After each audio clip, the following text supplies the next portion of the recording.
আজকের ভিডিওতে আমি ট্রাটাক বা ট্রাটাকটা ক্রিয়া নিয়ে আলোচনা করব।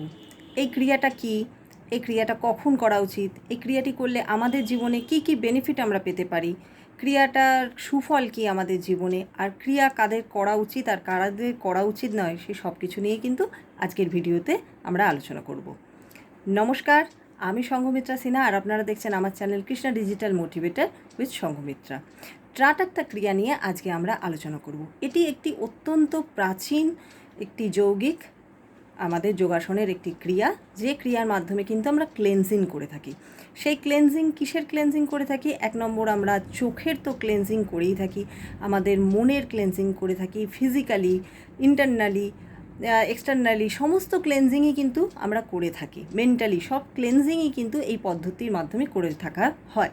আর যারা বিগিনার্স রয়েছেন, মানে যারা মেডিটেশান করবেন, সবে সবে মেডিটেশান শিখছেন, তাদের জন্য কিন্তু ট্রাটাকটা ক্রিয়া খুবই উপকারী একটি মেথড, যার মাধ্যমে কিন্তু তারা মেডিটেশান শিখতে পারেন, করতে পারেন এবং তাদের গ্রোথ লেভেল অনেক বেড়ে যায় এই ট্রাটাকটা ক্রিয়ার জন্য। ট্রাটাকটা ক্রিয়া আমরা কখন করতে পারি? আমরা সকালবেলা, একদম ভোরবেলা, যখন আর কি সূর্য উদয় হয়নি সেই সময় করতে পারি, বা গভীর রাতেও আমরা করে থাকি। ট্রাটাকটা ক্রিয়া আমরা অনেক রকমভাবে করে থাকি। সাধারণত আমরা কিন্তু ক্যান্ডেল লাইট বা একটি প্রদীপ জ্বালিয়ে তার মাধ্যমে ট্রাটাকটা ক্রিয়া করে থাকি। অন্য সময় কিন্তু আমরা ফুল মুন, মানে পূর্ণিমার চাঁদ, তাকে দেখেও করতে পারি। একদম সূর্যোদয় হচ্ছে যে সময়টা, সকালে একদম যে সময় সূর্যোদয় হচ্ছে, ঠিক সেই সময়েও কিন্তু আমরা ট্রাটাকটা ক্রিয়া করতে পারি। কোনো একটি অবজেক্ট, ধরুন কোনো ডট, ব্ল্যাক স্পট, ব্ল্যাক বিন্দু, কোনো অবজেক্টকে আপনি তার দিকে স্থিরভাবে চেয়ে থাকলেন, সেইভাবেও কিন্তু ট্রাটাকটা ক্রিয়া করা যায়। এবার আসি যে কিভাবে ট্রাটাকটা ক্রিয়া করা যায়। ট্রাটাকটা ক্রিয়া যদি আমরা কোনো প্রদীপের মাধ্যমে করে থাকি কিংবা মোমবাতির সাহায্যে করে থাকি, তাহলে একটি মোমবাতিকে আমরা জ্বালাবো এবং সেই মোমবাতির যে শিখা, সেটি আমাদের চোখ বরাবর হবে। মানে মোমবাতি না নিচে থাকবে না উঁচুতে থাকবে, এমন একটি জায়গায় থাকবে যে উচ্চতায়, সেখান থেকে আমাদের চোখের দৃষ্টি এবং প্রদীপের যে শিখা বা মোমবাতির আলোর শিখা, সেটি কিন্তু সমান্তরালভাবে চলবে, এক বিন্দুতে এক লাইনে থাকবে। ঠিক সেইভাবেই কিন্তু করতে হবে। এবং দূরত্ব কতটা আমরা মেনটেন করব? 1 হাত দূরত্ব মেনটেন করব, কাছেও নয় খুব দূরেও নয়, ঠিক এইভাবে মেনটেন করব। ক্যান্ডেল লাইট মানে প্রদীপের সাহায্যে বা মোমবাতির সাহায্যে সবথেকে বেশি ভালো আমরা এই ক্রিয়াটি প্র্যাকটিস করতে পারি। এছাড়া যখন উদিত সূর্য, যখন ঠিক সূর্য আমাদের চোখের একদম আই লেভেলের মধ্যে রয়েছে, সেই সময় আমরা ট্রাটাকটা ক্রিয়া প্র্যাকটিস করতে পারি। কিংবা ফুল মুন, যখন পূর্ণিমার চাঁদ উদয় হচ্ছে, ঠিক সেই আই লেভেল, এখানে কিন্তু ভিত্তি হচ্ছে যে আমার চোখের যে লেভেল, সেই লেভেলের সঙ্গেই কিন্তু আমার সেই অবজেক্ট হোক, প্রদীপের শিখা হোক, সূর্য হোক বা চাঁদ হোক, সেটিকে কিন্তু থাকতে হবে। তার মাধ্যমেই কিন্তু আমরা ট্রাটাকটা ক্রিয়া করতে পারবো। কিভাবে করতে পারবো?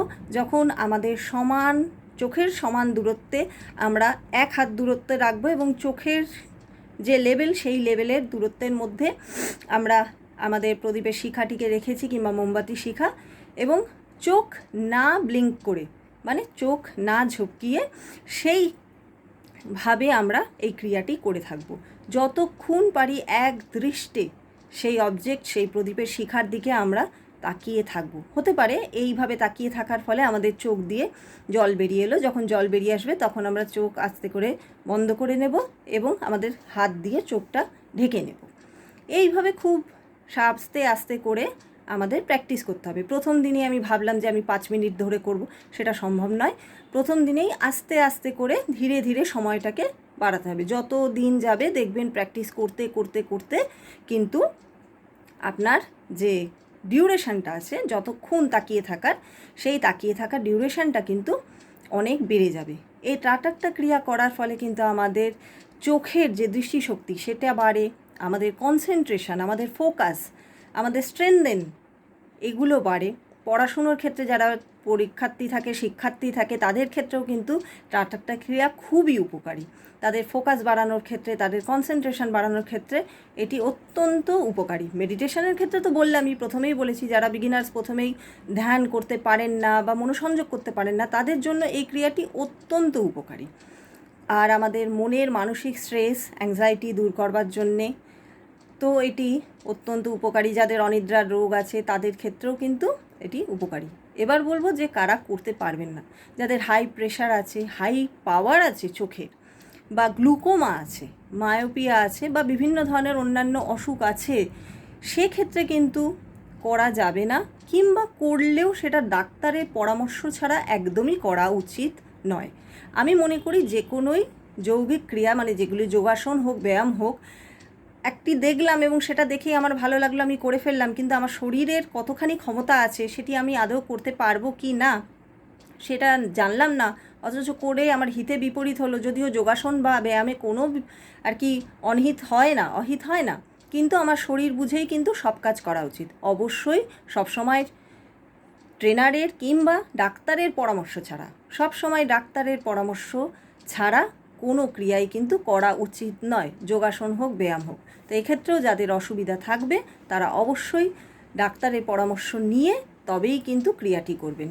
আদারওয়াইজ অন্যান্য কারোরই কোনো অসুবিধা নেই, ক্রিয়া করে দেখুন এবং এই ক্রিয়াটির ফলে আপনাদের ফোকাস এবং কনসেন্ট্রেশন অনেক বাড়বে, স্ট্রেস, অ্যাংজাইটিও দূর হবে। আশা করি আজকের ভিডিওটি আপনাদের ভালো লাগলো। নতুন নতুন ভিডিও দেখবার জন্য অবশ্যই চ্যানেলটিকে সাবস্ক্রাইব করবেন। ভিডিওটি ভালো লাগলে অবশ্যই একটি লাইক, শেয়ার আর কমেন্ট করতে ভুলবেন না। আবার নতুন একটি ভিডিওয়ে আপনাদের সাথে দেখা হবে। নমস্কার।